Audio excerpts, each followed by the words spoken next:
The goal of this lesson is to review linear transformations from linear algebra in preparation for our study of differentiation of multivariable functions in real analysis 2.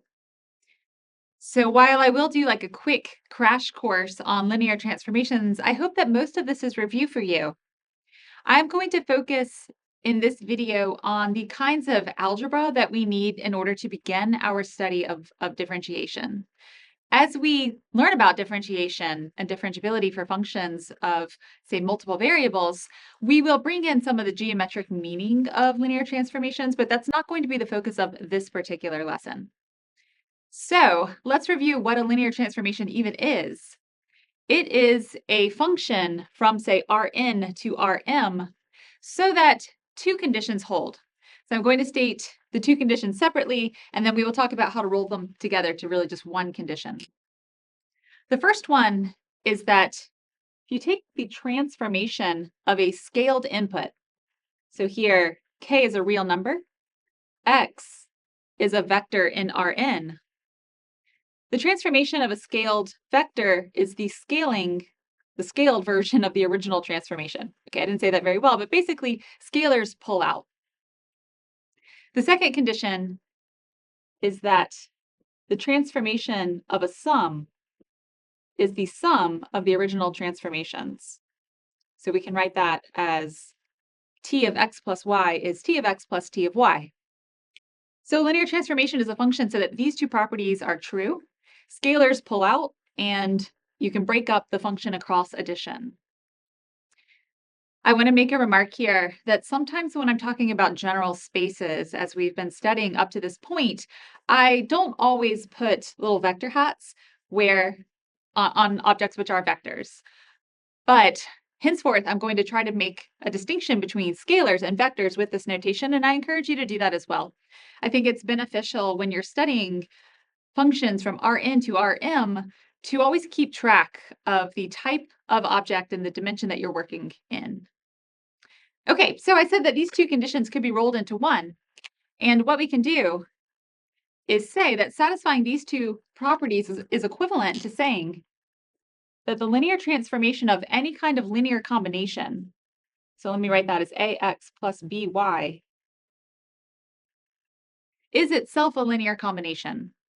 So I will write a times t of x plus b times t of y. Let's quickly justify that these are the same. If b is 0, so here a and b are numbers, x and y are vectors. I hope the notation is clear. So no vectors hat should mean a scalar. Little vector hat means a vector. If b, the scalar b is 0, then this is equivalent to the first condition. Whereas if a and b are both 1, this is equivalent to the second condition. So you can roll the two linearity conditions into this one. I said this as I was writing it down, but this kind of construction is called a linear combination.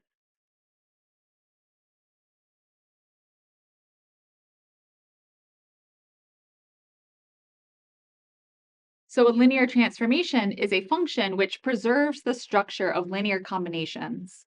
A linear combination of inputs leads to a linear combination of outputs. I claim that the type of functions which satisfy this, so satisfy, say, these pair of conditions, is very limited. So in the next few exercises, what we will do is describe in a very concise way every possible linear transformation from Rn to Rm. In a moment, we will have a general form for every possible linear transformation from one Euclidean space to another, so all linear transformations from Rn to Rm. However, before I write down that general form, I think it's fun and illustrative just to work through these two smaller exercises. So first, let's think about linear transformations from the real number line back to the real number line. That has a very prescriptive form, and let me show you how to determine what it is. Okay, so if we have a linear transformation, it does something to the number 1. So let me say, suppose that t of the number 1 is m. So it maps this real number to this one. I claim that that's enough to know how t acts on every other real number. Consider any real number x what we find is that t of x, what's illustrative about this example is that R is a very special vector space where the vectors are scalars, right? So here, 1, it's a real number, but it's also like an element in the vector space that we're acting on. Same thing here. So when I've written this, I'm thinking of t of x, but now I'm going to treat x as a scalar because it's really both. So it's like, maybe it'll make more sense after I write this down. Here I have t acting on x, and now I'm going to think of that as t acting on the number 1 scaled by x. Then using our first property, I can pull the scalar out front and say this is the scalar x times t acting on 1, which we know to be m. That's just a real number. This is just a real number. So let me write that in a more traditional way as mx. And now that's it, because this is how this linear transformation acts on every other possible input from the real number line. All linear transformations from R to R look like t of x is m times x, where m is a fixed number reflecting how t acts on the number 1. So the graphs of these linear transformations would look like straight lines through the origin, not perfectly vertical. I want to mention something because I tend to be very precise with my vocabulary, maybe sometimes even overly precise. And that is that this is a linear function from R to R, and it's the only kind of linear function from R to R. So only functions of the form t of x equals mx are actually linear. But you might be wondering about, like, well, what about f of x equals mx plus b, just like the graph of a line with y-intercept b? Let me teach you a word.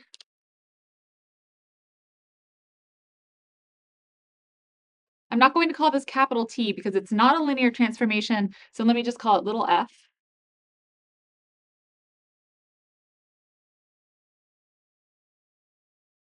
If you have a function of the form f of x equals mx plus b, where it's like a linear component with a translation, like translation vertically on the y-axis, this is what we call affine.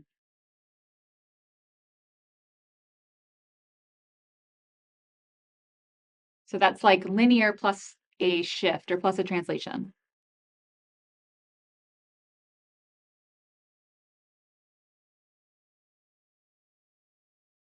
Okay.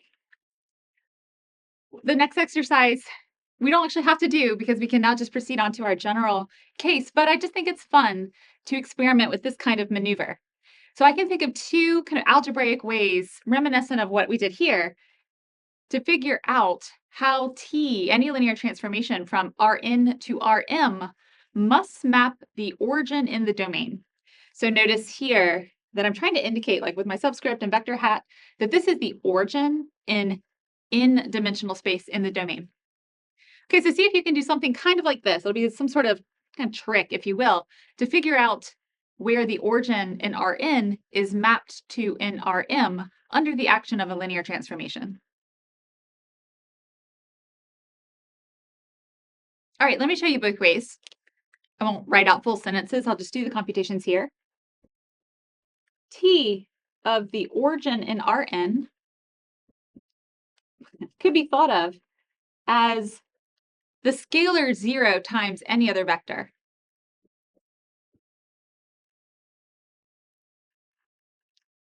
So imagine that x is just another vector in Rn. This is now the scalar 0, so I've dropped the vector hat. And then pull that scalar out in front. Whatever t does to this input, it's then going to get scaled by 0, taking us to the origin in Rm, where I'm trying to be clear with my notation that this is like a scalar 0 and this is a vector 0. Okay, so that's one way to show that linear transformations map origins to origins. Another way, and this is fun because this uses property 1, the next way it's going to use property 2, is like take the origin in Rn and rewrite it as any other vector minus itself, and then like use the breaking apart property. So t of x minus x is t of x minus t of x, and once again we land on the origin in Rm. Okay, Let's stick with this idea now of working with a general linear transformation from Rn to Rm to come up with a form like this one, which is analogous. So we'll have like a higher dimensional version of this statement. Before we take a look at this remark, let me make a comment that as we study functions from one Euclidean space to another, we will always assume that we are working with the standard basis vectors. Always might be a strong statement there, trying to think if there are any exceptions, but that will predominantly be the case. So anytime I say that there's a matrix or something like that, assume in the background we are describing Rn using its standard basis vectors, where the first one has a 1 in the first coordinate and then zeros, and 0, 1, zeros, etc. Kind of like ijk when you are describing three-dimensional Euclidean space. Okay, so with that remark, if T is any linear transformation from Rn to Rm, then to T we can associate an m by n matrix that we will call, say here, A, so that the action of T on a vector x can be described as matrix multiplication from the left by the matrix A. So it's kind of like in the one-dimensional case, we said T of x was mx, where m was a number. Here we have T of x is ax, where A is m by n. So in the case where m and n are both 1, A is like a 1 by 1 matrix. That's that scalar that we saw before. Watch your dimensions. Once you start working with writing down the kind of matrices that we will, the dimensions follow very naturally. But for now, you might just have to remember that if we're mapping from n-dimensional space to m-dimensional space, the matrix dimensions should be m by n. So the dimension of the codomain, then the dimension of the domain. The other remark I will make here is that we're saying the action of a linear transformation can be encoded with this matrix A. A itself is not a linear transformation. A is just a matrix. It's a grid of numbers. So that is why I will use the language of an associated matrix, because this is the linear transformation, and to that we associate this matrix A. So there's just a little bit of nuance between the action of the function versus just the matrix, which is just like a thing. Okay, let's go ahead and prove this. It's going to be really more of a computation, so I'm just going to write it out. Suppose x in Rn is written in coordinates as x1, x2 through xn. Remark here that whenever I write vectors this way, where I've got parentheses and commas, so it looks like an n-tuple, dimensionally, this is an n by 1 column, and maybe I should go ahead and write that down.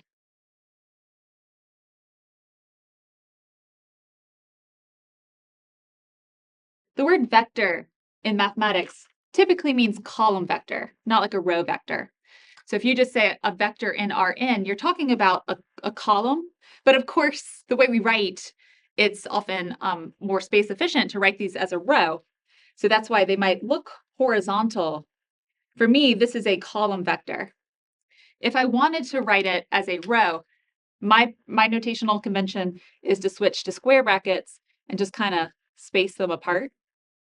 Got a little off topic, but I think that this is important because, as I said, I want you to keep track of the dimensions of the spaces that we work in, the dimensions of the objects. Sorry, I meant to write 1 by n.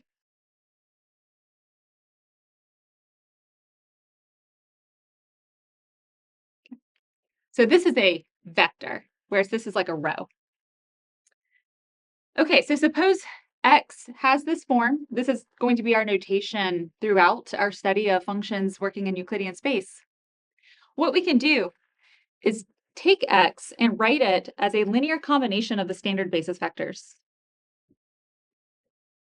So here, let me write this as the coordinate x1 times the first standard basis vector. So again, that's 1, 0, 0 like that. So this is E1. Plus the second coordinate times the second standard basis vector. And you keep doing that until you get to the nth coordinate times the nth standard basis vector. So E2, of course, looks like this, where these are all zeros. And En is like 0, 0, 1. x1, x2, xn, these numbers, these are coordinates, they are just scalars. So this is a linear combination of the standard basis vectors, which returns us back the vector x. Okay, written in this way, we can now do t of x by using the linearity properties that we opened this lesson with. I think it's a nice exercise for you to do this if you haven't seen this recently.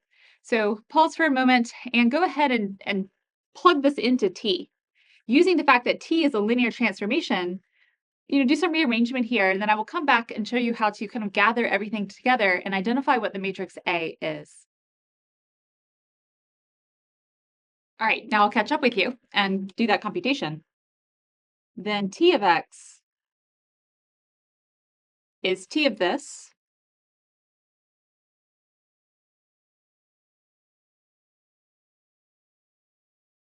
which, breaking it up across the addition and pulling all these scalar coefficients in front, is going to look like x1 t e1 all the way through xn t en.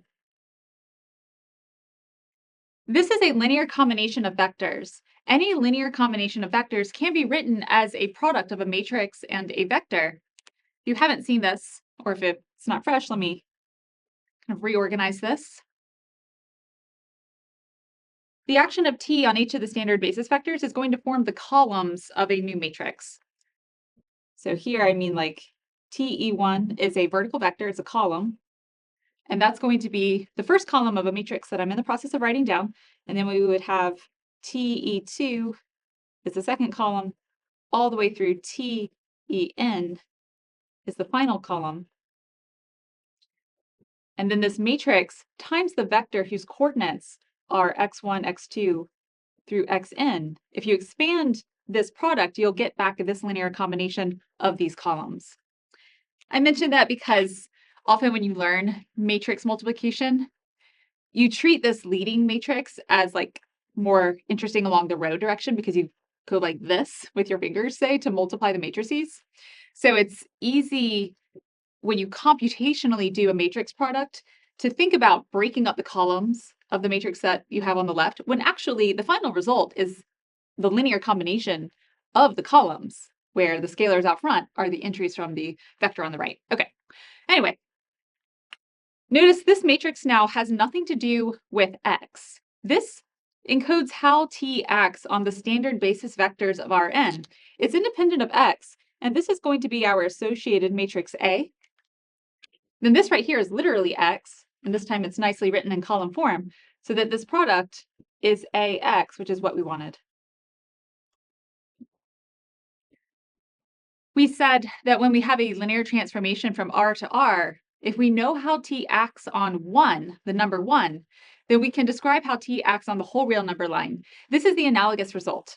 So if you think of 1 as the standard basis element for the number line, knowing how t acts on that standard basis element immediately tells you how it acts on everything. Same thing here, except we have a bigger basis.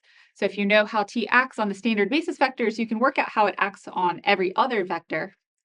And you kind of summarize it all together by saying that t on any vector in Rn turns into A times that vector, where A is this matrix. Visiting the numbers, notice we have n columns. And then each of these vectors is in Rm, so it would have m coordinates, giving us m rows. So you can see why it must be the case that if t takes us from Rn to Rm, the associated matrix is m by n. Okay, I want to say a little bit more about linear transformations, and then I will wrap up by just giving you a quick preview of why we're even talking about them, because said we were going to study differentiability for functions from Rn to Rm. And I don't just mean that we're only going to study linear transformations, but rather linear transformations are going to be an important tool, really like a key idea in our study for differentiability. All right, let me step aside and you can finish copying this down. We will move on. All right, just phrasing this kind of the backwards direction. Suppose that t of x equals a times x, where a is some m by n matrix. You can go the other direction and show that must mean that t is a linear transformation from Rn to Rm. But moving along with this result, what we want to say is that there's a positive number that I will call capital M here, so that when you compute t of x for any x in the domain, this produces a vector in Rm. When you compute its Euclidean norm, so here I'm going to drop a subscript m there to indicate that this norm is being done to a vector in Rm, it is less than or equal to this positive number, so capital M, times the original vector's norm. So since x was a vector in the domain in Rn, let me drop a subscript n there. If you think about your classic linear transformations, like the ones that have nice names and associated matrices, so rotation, reflection, projection, shear, those sorts of famous linear transformations, they send vectors to vectors, and they move. They can take a vector that's pointing that way and flip it that way. You might wonder, how much can a linear transformation scale a vector? So what happens to norms under the action of a linear transformation? And what this result is saying is that a linear transformation cannot scale inputs in an unbounded way. So wherever x lives in the domain, t of x can only be so long compared to the original x. In fact, if x is not the origin, you could divide this over and say that kind of the scaling ratio is bounded above by this number capital M. All right, let's prove this.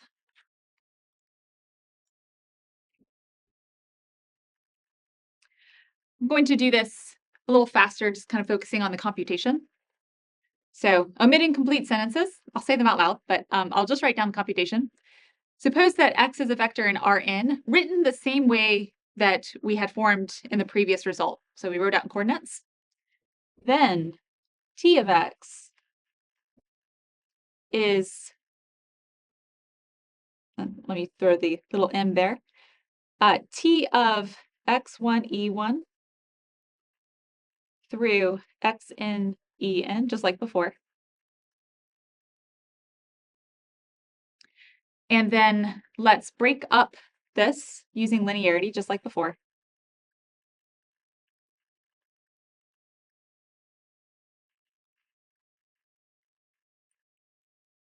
Okay, so all that feels like the previous computation.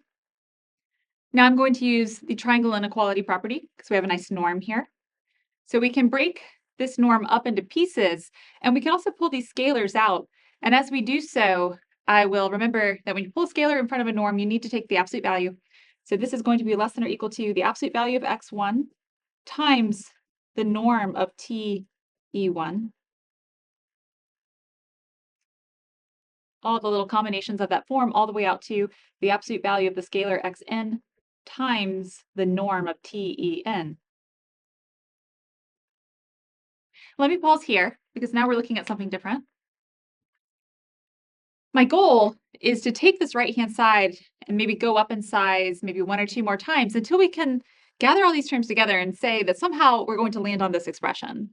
If you're feeling confident working with this kind of action of a linear transformation, see if you can get there on your own, and then I will come back and finish this computation. All right, we proved a long time ago that if you look at a vector, the size of its coordinates, so each of these absolute values is like saying, what's the size of the first coordinate? What's the size of the nth coordinate? The sizes of each coordinate is bounded above by the size of the overall vector. So everywhere I have these scalar quantities, I'm going to go up in size and replace them with the Rn norm of the vector.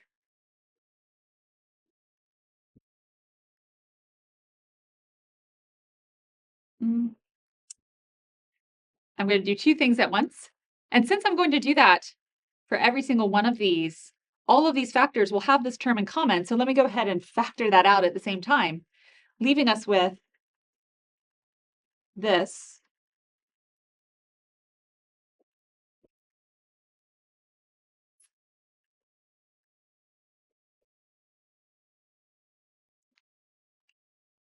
And now we really have the form that we need. If t is the zero map, this number won't be positive, but if it isn't, then it will be. So you could go ahead and say that this is m. If t is the zero map, then this is always zero, so just pick m to be 1. So now we can say that this number m, which written this way has no dependence on x, so this is really a fixed number encoding how t acts on the standard basis vectors, satisfies the statement that we're looking for. All right, that wraps up this exercise that, again, if you look at like the scaling of outputs to the scaling of inputs, that ratio, it's bounded above. Let me use this result now to prove that linear transformations have a strong form of continuity. Let's wrap up this video by proving that linear transformations are what's called Lipschitz continuous. I will do the proof in just a moment over here. It's a very short proof. But before I do that, let me explain what Lipschitz continuity is in case this expression isn't familiar to you. It's actually a stronger form of continuity than regular continuity and even uniform continuity. So all functions which are Lipschitz continuous are uniformly continuous and therefore continuous. Therefore, we are proving kind of three results about linear transformations in this exercise. So what is Lipschitz continuity? Well, for, say, a general function f, if I look at any two inputs in the domain, f is Lipschitz continuous if the distance from their output, so here I'm using vector norm to represent the distance, if this distance is less than or equal to some fixed positive number m times the corresponding distance between the inputs.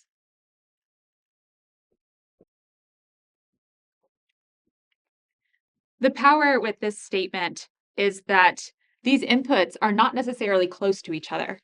So when you think about continuity and uniform continuity, you're often looking for some notion of inputs being within distance delta of each other. What does that tell us about their outputs?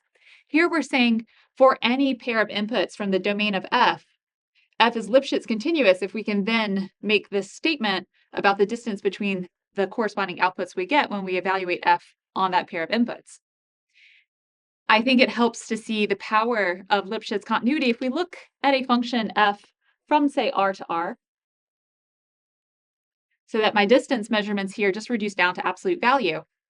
If x is not equal to y, so that I can divide over by this expression, what we have is that the absolute value of the change in outputs divided by the change in inputs is bounded above by this number m. Let me imagine such a function if I can squeeze it in here. Say this is the graph of a function of one variable f, and I take 2 points on the graph of this function, which are not necessarily close to each other, because again, x and y just have to be from the domain. So here we have here and here. Imagine that this is x f of x, and this is y f of y. This ratio, difference in outputs divided by the difference in inputs, is computing a slope. And in particular, it's the slope of a line that we sometimes call the secant line passing through this pair of points. Okay, not exactly a straight line, but when we say that f is Lipschitz continuous for this kind of function, we are saying that any kind of secant line you can draw connecting 2 points on the graph of the function, that line, the slope of the line is bounded above by some fixed number across the domain. Compare that with, say, a function which is just continuous, like f of x equals x squared, that the graph of such a function is a parabola and it gets steeper and steeper. And you can imagine line segments connecting pairs of points is getting like steeper and steeper. Even a uniformly continuous function does not necessarily have this property. For example, imagine that this is roughly the graph of f of x equals the cube root of x. If you don't see that this is uniformly continuous, what you can do is situate it over a compact domain, because any function which is continuous on a compact domain is uniformly continuous. So since we know that, if you can draw a continuous behavior over a compact domain, you've sketched a picture of something happening in the context of uniform continuity. So here what we're saying is that while this function gets steep and it's kind of limited in scope, it's still uniformly continuous. And notice that secant lines, if you can follow what I'm trying to sketch here, they get arbitrarily steep. So It's a very quick exercise to prove that Lipschitz continuity implies uniform continuity. I'll leave that to you as an exercise. Let me erase this in just a moment, and then we will wrap up this discussion with the super quick proof. It's like 1 or 2 lines that all linear transformations are Lipschitz continuous.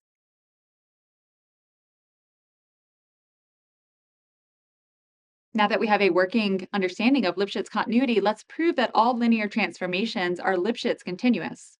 So the way I've phrased this here, I'm telling you that T of x equals A times x, where A is an m by n matrix.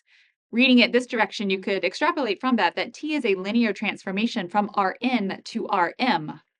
The proof that T is Lipschitz continuous is super short, in part because we will appeal to the result that we just proved. So consider any vectors x and y in the domain, so in Rn. Notice that when I take these vectors and I plug them into T, so T of x and T of y, and I compute the distance between these vectors and Rm,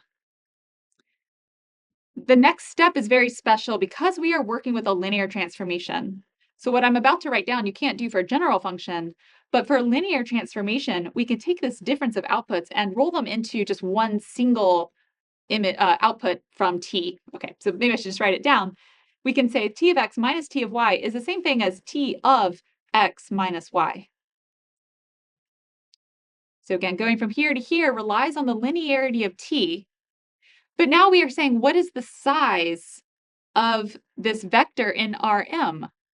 By the previous result, we know that there's a number m that we can compute in terms of the standard basis vectors and T's action on them, so that this size is less than or equal to that number times the size of the input, which takes a special form in this computation. It looks like x minus y. And that's now a norm back in Rn, the domain for T. So this is, of course, the previous result. And that's it. So T is Lipschitz continuous if it's a linear transformation. That wraps up what I would like to discuss about linear transformations in this lesson. It's possible that we will visit more properties of them as we move through our study of differentiation for multivariable functions. We are about to now start that, not in this video, but it's coming up, that we are going to look at differentiation for functions from Rn to Rm. Linear transformations are a very specific type of function. We are going to be, of course, wanting to study the differentiability of sort of general functions from Rn to Rm, kind of like this random looking function I sketched from R to R. The reason why I wanted to first talk about linear transformations is that when we study differentiability of just general functions, a key idea is our ability to approximate the behavior of the function with the action of a linear transformation, with something that I will call the first order linear approximation. So it's like if we say a function is differentiable at a point in its domain, we want to identify a linear transformation for our function kind of based at that point. I won't say anything more in this video because I'm going to start talking next about the definition of differentiability. I just wanted to say that linear transformations are a key idea underpinning our study of differentiability, and that's why I think it's important to begin differentiation with an idea of what linear transformations are, what they look like, some of the properties that we associate to them. All right, so we'll wrap it up here, but we have a lot to talk about with differentiation of functions. Thank you for your attention.